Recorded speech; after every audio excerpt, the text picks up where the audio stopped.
Bonjour à tous, bienvenue dans cette vidéo actu du 5 septembre 2022. Vous êtes bien sur la chaîne de Plancton Curieux, on fait une rapide revue de la map crypto et on va passer aux actus juste après.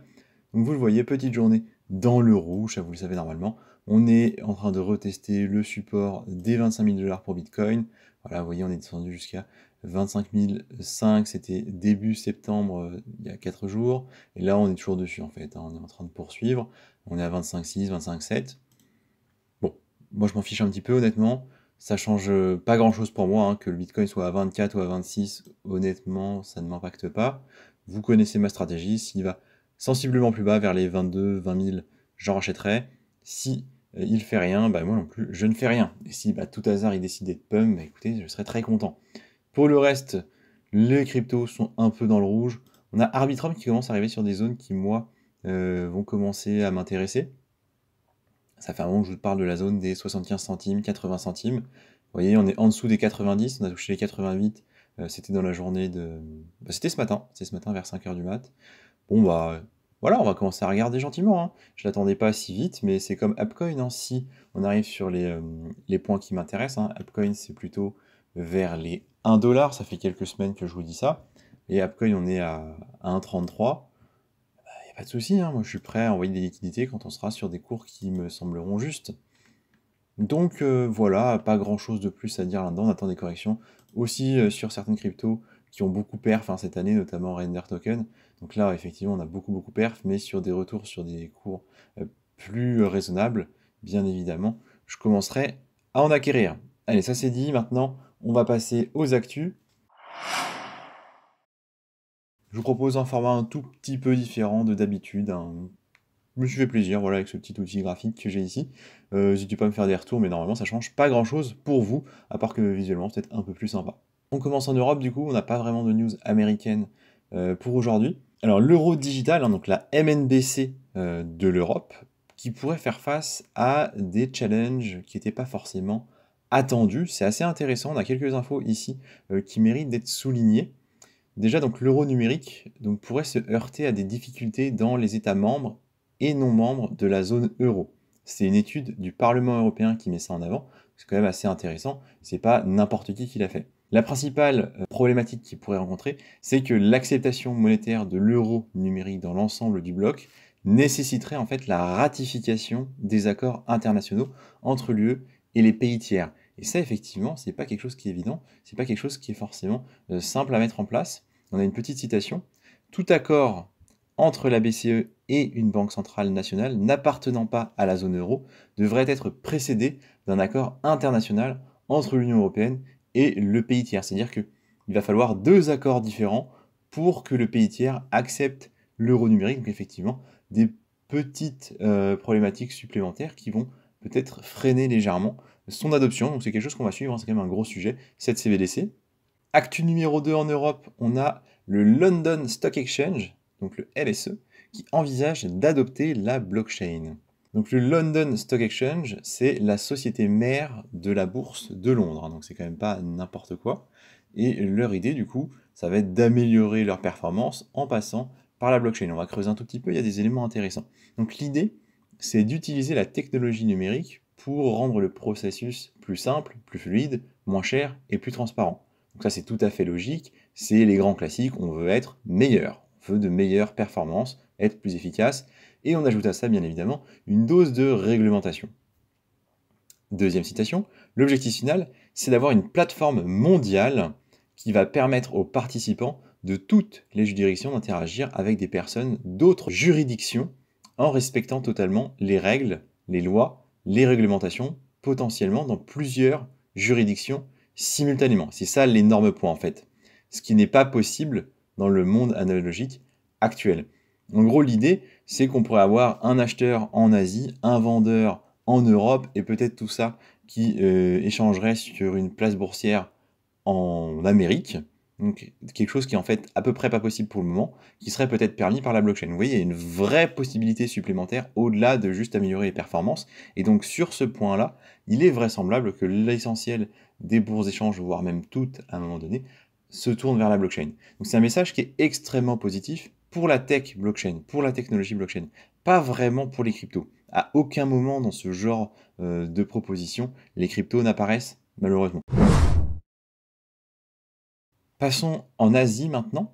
On va voir quelques news. Tout d'abord, à Singapour, on a un nouveau président. C'est monsieur Tharman Shanmugaratnam. Pour la prononciation, je ne suis pas certain. C'est l'ancien ministre des Finances et président de la Banque centrale du pays. Donc c'est quand même quelqu'un qui pèse un peu, quelqu'un qui a un poids notable dans tout ce qui va toucher affaires financières, affaires économiques. Alors il faut noter que c'est quand même un rôle qui est plutôt cérémonial, mais de par son expérience financière, de par son background, c'est quand même quelqu'un qui a certainement une influence importante et qui va avoir un poids dans les décisions du pays. Et donc nous, ce qui va nous intéresser, c'est ce qu'il a pu dire en fonction des cryptos. Et là, c'est pas très positif. Donc notons qu'il a quand même été élu avec 70% des voix et il a qualifié la crypto de spéculative et légèrement folle. Alors c'était lors du Forum économique mondial de 2023. Alors là, je pense qu'il veut quand même ne pas négliger le contexte, parce que Singapour, c'est quand même une place sur laquelle on a le droit à un peu d'innovation, et en matière de crypto, c'est quand même pas les derniers. Donc je suis pas tellement inquiet, c'est vrai que le message est plutôt négatif.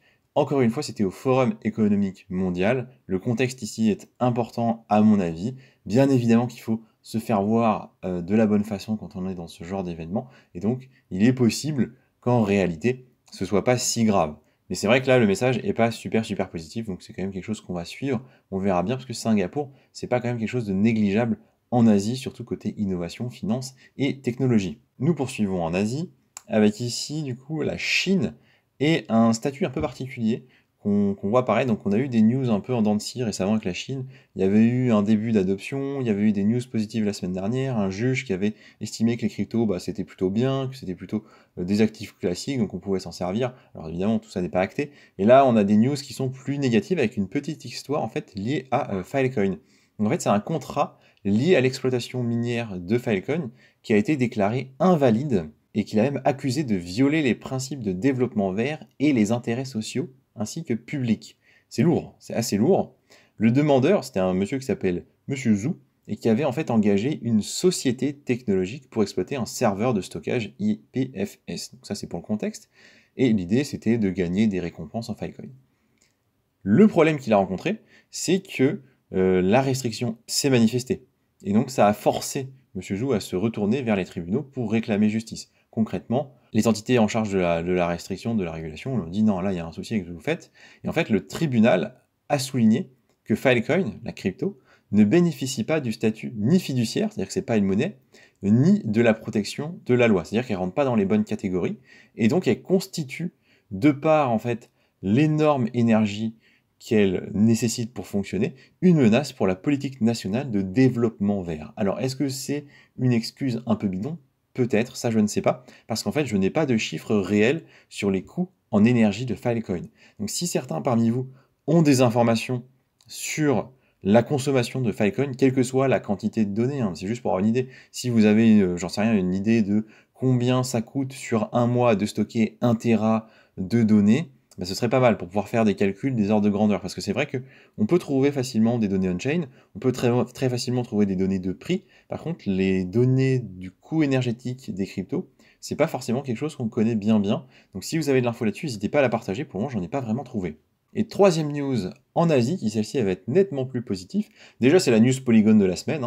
On a toujours une news Polygon dans la semaine parce que Polygon, ils font des trucs tout le temps. Un partenariat avec un gros acteur asiatique. Ici, c'est avec Casio. Donc Casio, c'est un géant de l'électronique japonais. Je suppose que vous connaissez. Il est extrêmement connu pour ses montres. Vous avez... Donc c'est des montres d'une certaine qualité qu'on apprécie ou pas. En tout cas, elles sont assez célèbres. Et donc ce qui est intéressant, c'est que Casio, du coup, fait son partenariat avec Polygon. L'idée, c'est quoi? C'est que dès le 23 septembre, il y a un projet qui va démarrer avec une carte de créateur G-Shock, donc c'est les montres, basée sur un NFT. On va pouvoir inviter les utilisateurs à concevoir et à voter sur l'apparence du NFT et donc des montres. C'est quand même sympa, c'est une petite news en plus. Alors, est-ce que ça tombe vraiment bien de lancer des NFT maintenant? Je ne suis pas sûr. Là, je vous ai mis le graphique, je ne sais pas si vous le verrez bien, des volumes de trading sur les NFT. Donc, on a différentes chaînes qui sont présentes, notamment Polygon en vert. Donc, vous voyez, Polygon, il y en a très peu déjà en fait.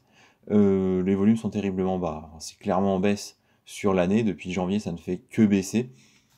Donc est-ce que c'est le bon moment? J'en sais rien, mais dans tous les cas, c'est le partenariat avec Polygon, il fait plaisir et on en parle. Pour conclure cette vidéo, on passe directement aux news en bref. Les 4 sont agrégés ici. Le but, c'est que ce soit rapide. C'est des news qu'on ne va pas traiter en long et en large et en travers. On va juste donner l'essentiel de l'info. Donc, on a déjà Vitalik qui n'est pas content. Hier, on parlait de MakerDAO qui voulait copier le code de Solana pour développer de nouvelles fonctionnalités, développer sa blockchain. Vitalik, il a dit, moi, je suis pas d'accord. Il a vendu ses tokens Maker. Je crois que c'est pour à peu près $1,5 million. Voilà. Il a tout vendu. En tout cas, c'est ce que nous révèle l'article du journal du coin. On a chez Binance le chef de produit, de la ligne produit, qui est parti. Voilà, c'était à la fin du mois d'août, je crois. Il a rendu son badge et il est parti, donc c'est évidemment des mauvaises nouvelles pour Binance, mais c'est des choses qui arrivent. Et on est peut-être dans une période de turnover chez Binance qui n'est pas forcément très mauvais. Peut-être qu'il y a besoin d'un nouveau souffle, peut-être que ça fera du bien à l'entreprise. Donc oui, là, je suis en train de chercher des points positifs et des excuses, mais la réalité, c'est que non, c'est pas terrible. On a DYDX.